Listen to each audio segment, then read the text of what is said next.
Amén. Bueno, vamos a leer en Primera de Juan, capítulo 3, verso 12, que dice así la palabra de Dios. No como Caín, que era del maligno y mató a su hermano. ¿Y por qué causa lo mató? Porque sus obras eran malas y las de su hermano justas. Tremendo este versículo, ¿verdad? Pero también quiero que leamos un poquito en Génesis capítulo 4, que está ahí la historia de Caín y Abel. Vamos a leer algunos versículos aquí. Dice, desde el verso 3 vamos a leer algunos versículos. Dice así: y aconteció andando el tiempo que Caín trajo del fruto de la tierra una ofrenda a Jehová. Y Abel trajo también de los primogénitos de sus ovejas, de lo más gordo de ellas. Y miró Jehová con agrado a Abel y a su ofrenda, pero no miró con agrado a Caín y a la ofrenda suya. Y se ensañó Caín en gran manera y decayó su semblante. Entonces Jehová dijo a Caín: ¿por qué te has ensañado y por qué ha decaído tu semblante? Si bien hicieres, no serás enaltecido, y si no hicieres bien, el pecado está a la puerta. Con todo esto, a ti será su deseo, y tú te enseñorearás de él.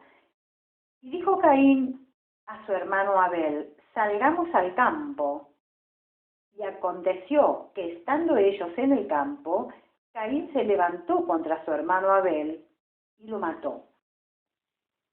Es un pasaje archiconocido, ¿verdad?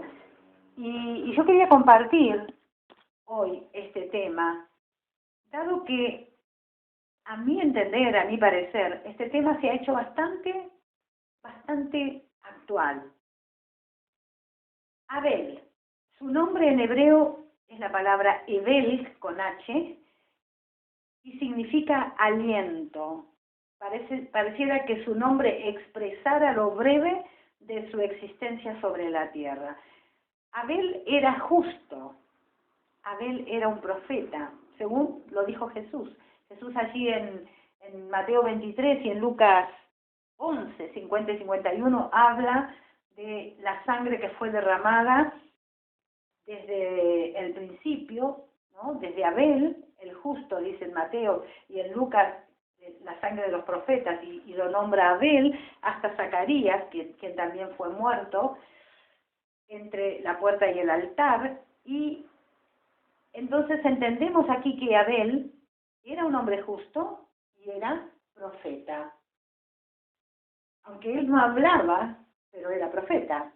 Y ustedes vieron que hemos hablado muchas veces al respecto, diciendo que un profeta a veces no tiene un mensaje hablado, pero tiene un mensaje graficado. A veces su propia vida, o la vida de algunos de sus familiares, es en sí un mensaje profético. También sabemos por la palabra de Dios que era un hombre de fe. Hebreos 11:4 dice: por la fe Abel ofreció a Dios más excelente sacrificio que Caín, por lo cual alcanzó testimonio de que era justo, dando Dios testimonio de sus ofrendas, y muerto aún habla por ella. Ahora veamos algunos puntos. Dice que Abel trajo de lo más gordo de sus ovejas, ¿no es cierto? Cuando se hacía un sacrificio de holocausto en la ley de Moisés, ¿qué era lo que se quemaba en ese sacrificio? ¿Cuál era el olor fragante, el olor grato que subía a la presencia de Dios? Eran los órganos interiores y la grosura. ¿Y qué representa esto? Bueno, representa lo interior. Derramarse delante de Dios, quemando en el altar de su presencia todo pecado y toda carnalidad. Eso es lo que hoy podríamos estar haciendo nosotros, ¿verdad? Entonces dice que Dios miró con agrado a Abel y a su ofrenda, pero no miró con agrado a Caín y la ofrenda suya. Ahora, ¿qué es lo que Dios vio primero? Al hombre. Dios acepta la ofrenda del que le agrada a él. Es decir, que si nosotros venimos a traer una ofrenda delante de Dios, pero nuestra vida no está de acuerdo a la palabra de Dios, de acuerdo a lo que Dios pide de cada uno, de aquel que invoca su nombre, Dios no va a aceptar la ofrenda. ¿Pero por qué? Porque está mirando. Algunas personas dicen, no, Dios mira la ofrenda, no importa quién la traiga. No, sí, importa quién la traiga, totalmente, ¿no es cierto? Ahora, ¿por qué trajo Caín del fruto de la tierra? Porque evidentemente tenía algunas características Caín que a lo mejor muchos hoy en día pueden llegar a tener y no se dan cuenta. Una de ellas era el orgullo, porque él podría haber pedido un corderito a su hermano para venir y ofrecer también a Dios una ofrenda de olor fragante. Era insolente porque presenta lo que él quiere, piensa que, bueno, Dios lo tiene que aceptar. Y hoy en día también muchas personas piensan que le traen a Dios lo que a ellos les place, lo que ellos piensan que está bien, y Dios está obligado a aceptar lo que yo le ofrezco, ¿verdad? Sea no sé, una vida que da mucho que hablar, una vida sin santificación, sin consagración, sin entrega. Sin embargo, yo vengo y le canto y vengo a Dios y le traigo ofrendas y pienso que ya cumplí, Dios tiene que aceptar lo que yo le traigo porque sí. Eso es una forma insolente de pensar como cristianos, porque nosotros tenemos que venir a Dios a la manera de Dios, como Él lo estableció, como Él dejó para que nosotros, dejó el camino, ¿no es cierto?, para que nosotros anduviéramos por esa misma huella de la humillación, de la santidad, de la consagración, hacer las cosas a la manera de Dios, no a nuestra manera. Eso está demostrando una persona que tiene justicia propia, que no necesita sacrificio. Esto es lo que demostró Caín. No necesitaba sacrificio sustituto. Él le traía unos rabanitos ahí, lo que sea, y estaba bien, Dios lo tenía que aceptar. Ahora bien, ¿cómo supo Caín que su ofrenda no fue aceptada?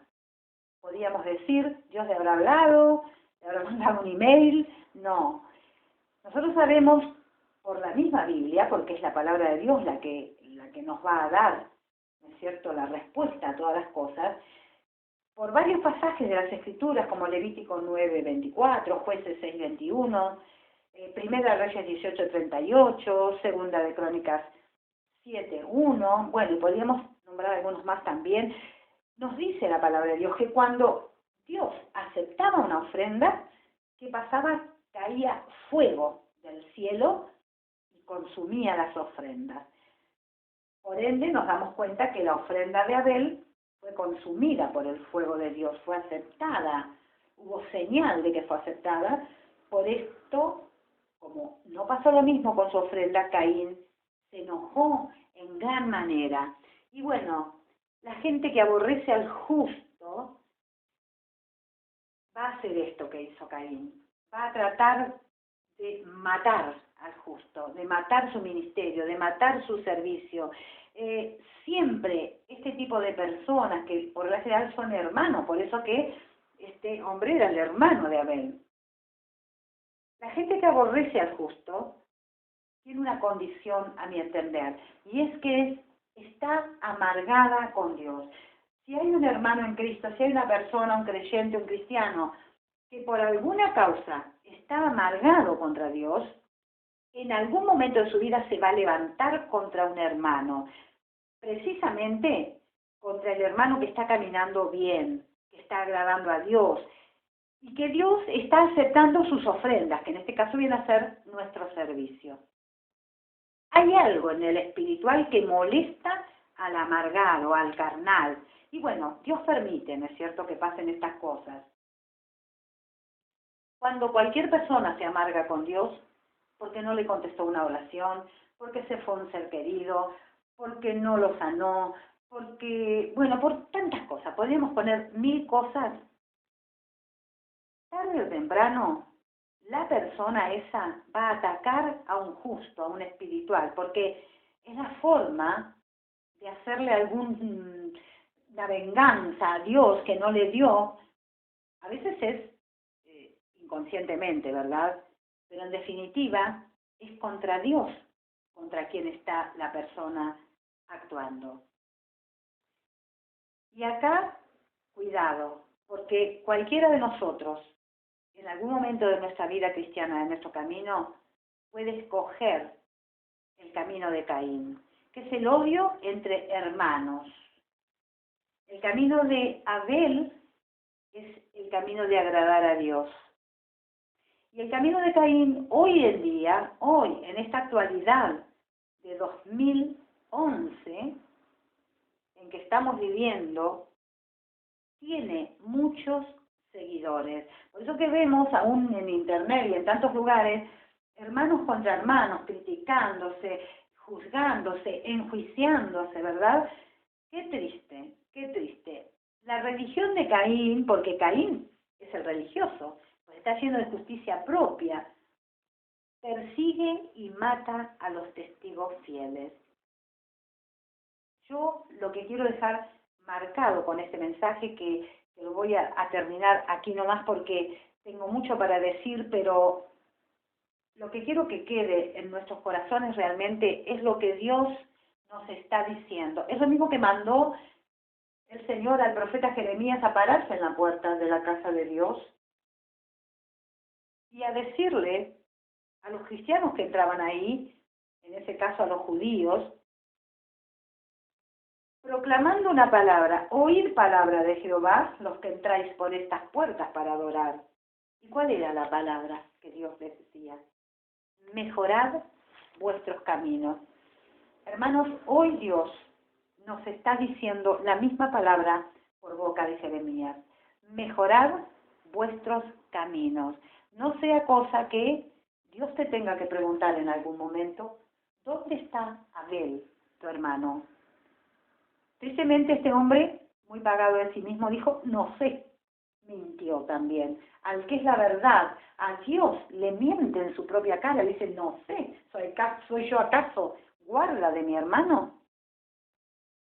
¿Acaso Dios no sabía dónde estaba Abel? Claro que sí que lo sabía, ¿verdad? Pero cuando Dios nos hace una pregunta, es porque nos está dando la oportunidad de que confesemos nuestro pecado, de que nos arrepintamos. Pero bueno, yo creo que Dios va a seguir y seguirá siempre dándonos esa oportunidad. Tal vez a vos que me estás escuchando, Dios te esté haciendo esta pregunta: ¿dónde está tu hermano? ¿Qué pasó? No le digas no sé. Aprovechá la pregunta que sentís en tu espíritu, en tu corazón, para decir: Señor, en realidad, es verdad, no sé por qué nunca más me preocupé de mi hermano, pero es el tiempo de que yo me preocupe para que te pueda responder con una palabra segura: esto pasa con mi hermano, porque yo estoy preocupándome de mi hermano.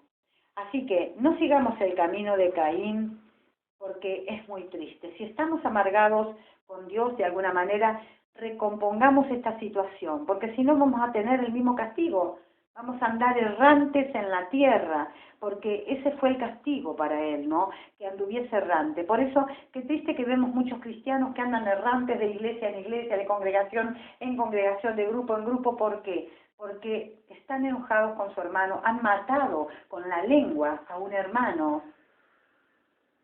lo han defenestrado, y luego el castigo les viene encima, que es andar errantes. Así que bueno, yo lo que creo que tenemos que tener en consideración, tenemos que tener en cuenta y poner por obra en este tiempo tan difícil para vivir: amar a nuestros hermanos, amarlos como Cristo nos amó a nosotros. Y por nada, nunca tomar ese camino tan tremendo que es el camino de Caín. Para que no andemos errantes, sino que tengamos identidad de cuerpo, identidad de iglesia, que podamos estar todos juntos, unánimes, buscando a Dios, amándonos los unos a los otros, sosteniéndonos en las pruebas, soportándonos cuando alguien se está queriendo caer, y bueno, que el Señor pueda bendecirnos y no tomar jamás ese camino tan tremendo. Y escuchar aquella voz del profeta Jeremías, volverlo a leer y decir, Señor, amén, voy a mejorar mi camino, mi vida, mi andar. Dios te bendiga y bueno, que esta palabra verdaderamente pueda ser una obra en tu corazón.